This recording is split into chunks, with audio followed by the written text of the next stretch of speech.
ये सिंहासन है चमत्कारी, ये सिंहासन है चमत्कारी, 32 पुतलियों वाला, इसकी हर पुतली का किस्सा है एक से एक निराला, एक से एक निराला, एक से एक निराला।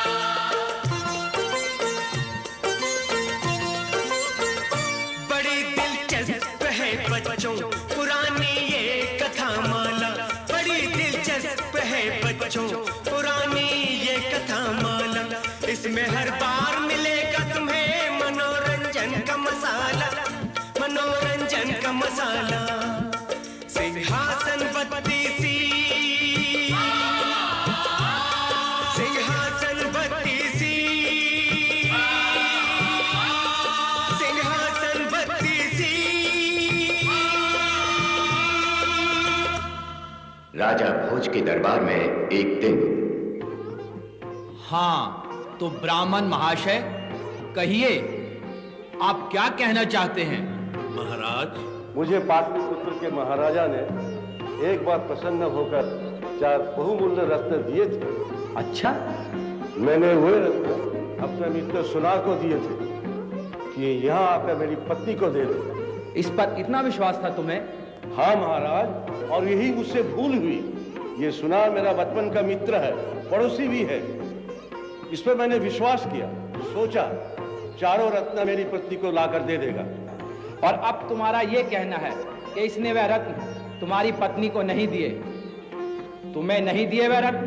नहीं महाराज, रत्न देना तो दूर, इसने मुझे ये तक नहीं बताया कि पाटलिपुत्र में ये मेरे पति से मिला था। ये झूठ कहती है महाराज। तुम चुप रहो। एक बात बताइए ब्राह्मण देवता, जब कुछ ही दिनों बाद आप स्वयं घर लौटने वाले थे तो आपने यह रत्न इसके हाथ क्यों भेजे? तब मुझे नहीं पता था कि मैं इतनी जल्दी घर लौट सकूंगा। छोटे राजकुमार की शिक्षा बाकी थी और मुझे विश्वास भी नहीं था कि पाटलिपुत्र के महाराज मुझे इतनी शीघ्र जाने देंगे। चलो मान लेते हैं। हाँ तो सुनार जी, इस ब्राह्मण ने जो तुम्हारा बचपन का मित्र है आपको पाटलिपुत्र में 4 रत्न दिए थे? हाँ महाराज, दिए थे, और मैंने वो 4 रत्न अपने दिए वचन के अनुसार यहाँ आकर इनकी पत्नी को दे दिए थे। पर ये तो कह रही है, ये झूठ बोल रही है महाराज। देखो स्त्री, हमारे दरबार में झूठ बोलने वालों को हम बहुत कड़ा दंड देते हैं।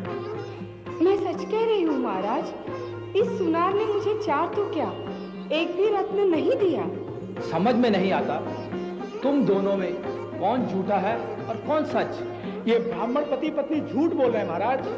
4 रत्न पा लेने के बाद अब ये दोनों मुझे फंसा रहे हैं। हो सकता है इस स्त्री ने अपने पति की अनुपस्थिति में ये रत्न किसी और को दे दिए और अब पति के लौटने पर झूठे बहाने बना रही है। ये मुझ पर झूठे लांछन लगा रहा है महाराज। हमें प्रमाण चाहिए सुनार। इतने बहुमूल्य रत्न ब्राह्मण की पत्नी के सामने सौंपते समय तुम्हारे पास कोई साक्षी, कोई प्रमाण है? कोई ऐसा व्यक्ति जिसके सामने आपने रत्न दिए हो, या कोई ऐसी परिस्थिति जिससे आपकी बात सिद्ध हो सके? हाँ श्रीमान, मेरे पास प्रमाण है। क्या प्रमाण है? मेरे पास 4 ऐसे साक्षी हैं जो इस बात का समर्थन करेंगे कि पाटलिपुत्र से लौटने के बाद मैंने वो रत्न अपने मित्र ब्राह्मण की पत्नी को सौंप दिए थे। प्रमाण प्रस्तुत किए जाएं। महाराज की जय हो। कौन हो तुम? मैं मुनीम हूँ महाराज, नगर सेठ रतनपाल का मुनीम। तुम इस विषय में क्या जानते हो? महाराज, सुनार ने जब ब्राह्मण की पत्नी के हाथ में रत्न दिए थे तब मैं इसके साथ था। वे रत्न मेरे सामने दिए थे सुनार ने। ये झूठ बोल रहा है महाराज। तुम बीच में मत बोलो। ठीक है, दूसरा साक्षी कौन है?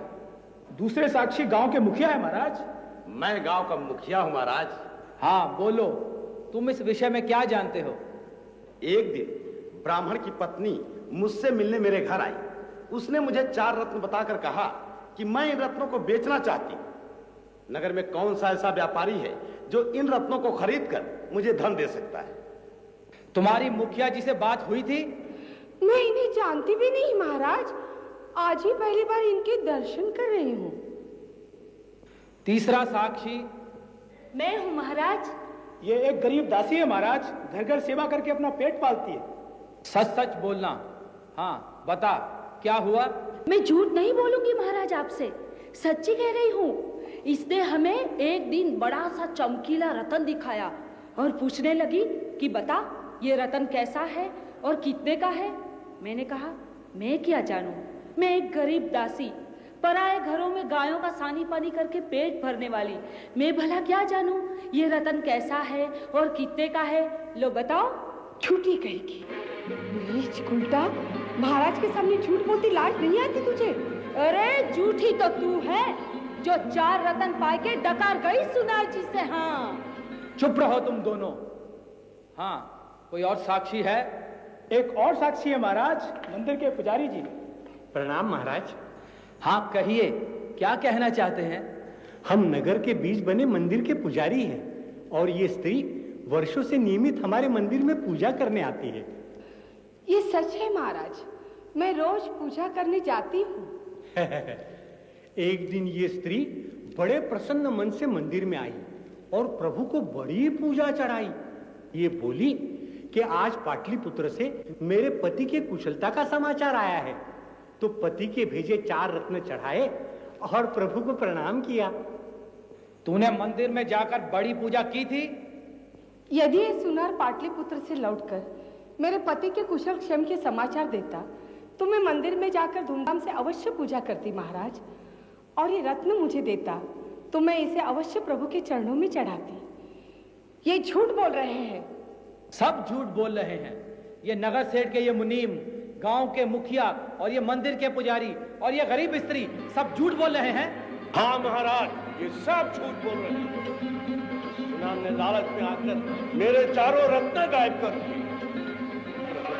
मेरे साथ विश्वासघात किया है और अब ये 4 झूठे गवाह खड़े करके आपको, आपके दरबार को भ्रम में डाल रहा है, धोखा दे रहा है। पानीराम, आप सही न्याय करके मेरे रत्न वापस दिलाइए।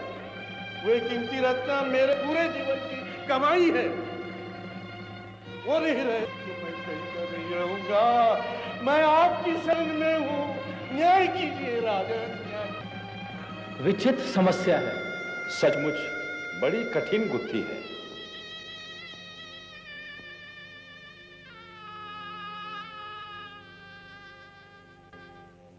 मैं इस विषय में आप सब के विचार जानना चाहूंगा।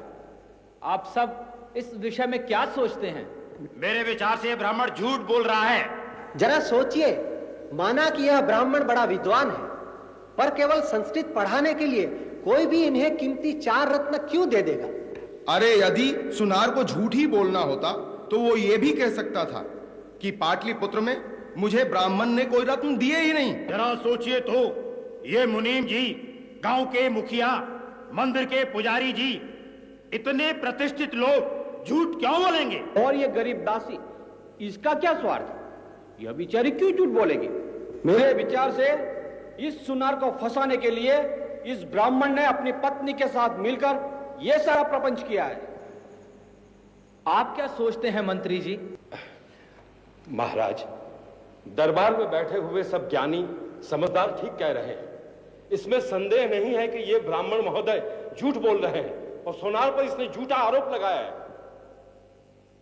इस विवाद में हमारा निर्णय यह है कि सुनार का यह कहना सच लगता है कि उसने पाटलिपुत्र से लौटकर अपने दिए गए वचन के अनुसार ब्राह्मण की पत्नी को उसके 4 रत्न लौटा दिए थे।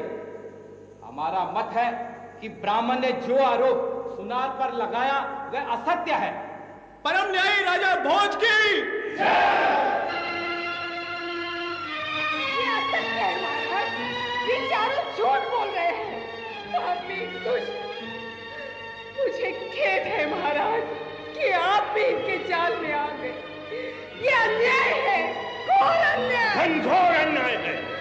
मैं राजा भोजराज के दरबार में सत्य की आशा लेकर आया था, पर यहाँ धूर्त सुनार का फैलाया जाल काम कर गया। मेरी भी मती मारी गई जो मैं यहाँ आया। इससे तो अच्छा होता गांव के बाहर बने उस मिट्टी के टीले पर बैठे गवार से न्याय मांगने जाता तो मुझे न्याय मिलता। इस अन्यायी राजा से तो वो टीले पर बैठा ग्वाला ही अच्छा। अरे चाचा, राजा भोज जैसे धर्म प्रतापी और न्यायी राजा, इनके दरबार में इतने बड़े बड़े विद्वान बैठे हों, इनकी तुलना में वो टीले पर बैठा गंवार लड़का क्या न्याय देगा? अरे न्याय तो यही है जो अभी हुआ। न्याय नहीं, ये अन्याय है। इसे कुछ कहे, मेरी आत्मा जानती है ये अन्याय है। यदि शिकार हो तो चल उस टीले के पास, उस गवाले से भेंट करा। वहाँ राजा भोज का दरबार नहीं है, वहाँ दूध का दूध, पानी का पानी। मुझे स्वीकार है, 4 गवाह है मेरे पास। तू किसी भी न्यायालय में मुझसे जीत कैसे सकता है? चल।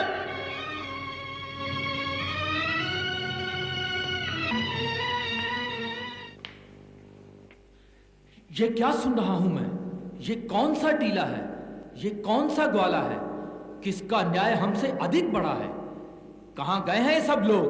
महाराज, आपसे बढ़कर तो कोई क्या न्याय करेगा, परंतु पिछले दिनों से नगर से दूर एक गांव में विचित्र घटना हो रही है। वहां एक अनपढ़ भोला गरीब ग्वाला है।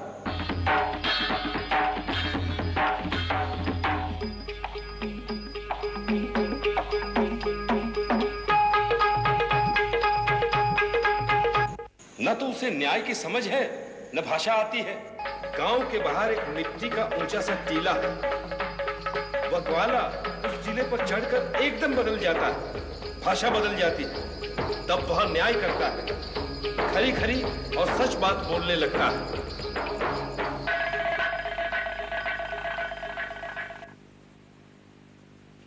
अन्याय की आंधी बह रही है, सत्य जगह जगह अपमानित और ठुकराया जा रहा है। कौन है दोषी? राजा है दोषी। राजा भोज है दोषी। उसने अयोग्य कर्मचारियों को अपने राज्य में नौकरियां दी। स्वार्थी, भ्रष्ट, अन्यायी सेवक हैं राजा के। उसने ठीक से नियम नहीं बनाए। उसने ठीक से नियमों का पालन हो रहा है कि नहीं, यह नहीं देखा। कहां है राजा? लेकर आओ उसे मेरे सामने, मैं उसे सजा दूंगा। कहां है राजा भोज? लेकर आओ। वो दोषी है, सबसे बड़ा दोषी। वो ग्वाला जो जी में आए उस टीले पर बैठकर बड़बड़ाता है। लोग उसकी बात पर विश्वास करते हैं। वे अपनी समस्या का उचित न्याय पाने के लिए यहां आने की बजाय वहां जाना पसंद करते हैं। हम भी जाएंगे, आज ही जाएंगे। देखेंगे वह लड़का कैसे न्याय करता है, क्या न्याय करता है।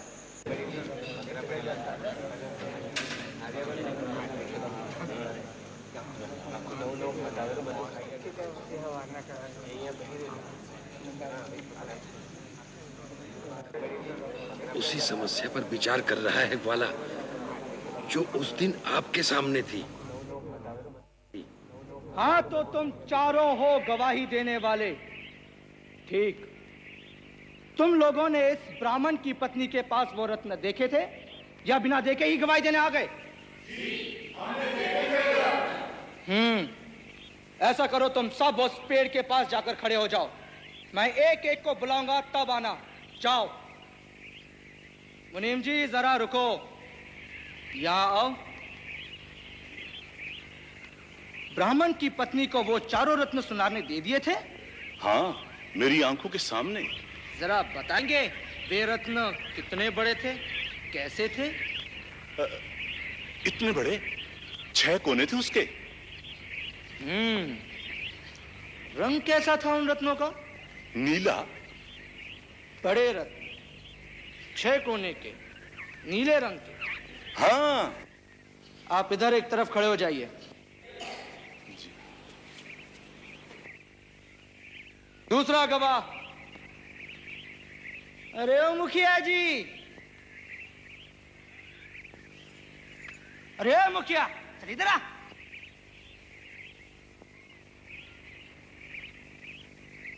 सुनार ने इस ब्राह्मणी को जो रत्न दिए थे वो कैसे थे? उसका रंग, उसका आकार कितने बड़े थे? इतने बड़े, ये समझो कि चने के बराबर। पीले रंग का अठकोण, अटकोन, पीले रंग के, चने बराबर, ठीक से याद है ना? मैंने अपनी आंखों से देखे। तो ठीक है, उधर खड़े हो जाओ।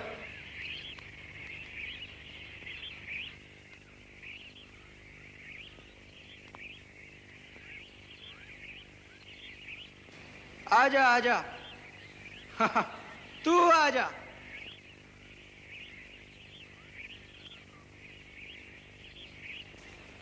तूने देखे थे ना रत्न ब्राह्मणी के पास? हाँ, देखे थे ना। कैसे थे? इतने सुंदर कि क्या बताऊं, मेरी तो आंखें फटी की फटी रह गई। कैसे लगते थे, हमें भी बताना। ये बड़े बड़े लाल रंग के, जैसे बड़े बड़े बेर होते हैं ना, लाल, एकदम गोल मटोल। चल वहां खड़ी हो जा। ओ पुजारी जी, आइए, दर्शन दीजिए सबको। हाँ, जरा बताइए सबको कि वे रत्न जो आपने ब्राह्मण की पत्नी के पास देखे थे, कैसे थे? पन्ना था हरे रंग का, असली पन्ना, सिक्के के बराबर। झूठे, नीच, पाखंडी, दूसरों की संपत्ति हड़पने वाले, क्या हो गया है संसार को? सुना, तू बचपन से इस ब्राह्मण का मित्र रहा, पर 4 रत्न देख तेरी मति फिर गई। स्वयं झूठा, तेरे साक्षी झूठे। कोई कहे रत्न नीले थे तो कोई पीला बताता है, तो कोई लाल, हरा, अटकोन, ये बड़े बड़े चने बराबर।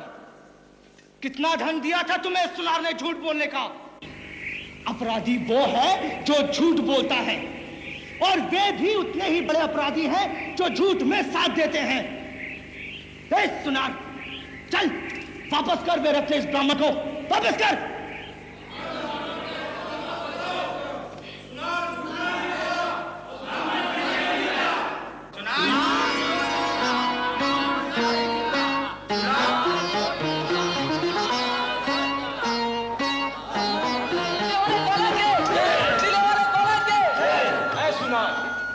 रुको महाराज।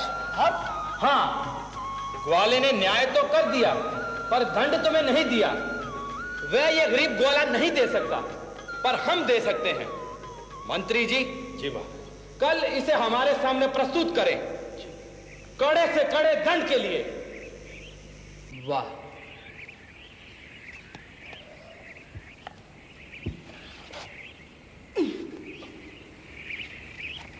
महाराज, तुम्हारे न्याय ने हमारी आंखें खोल दी।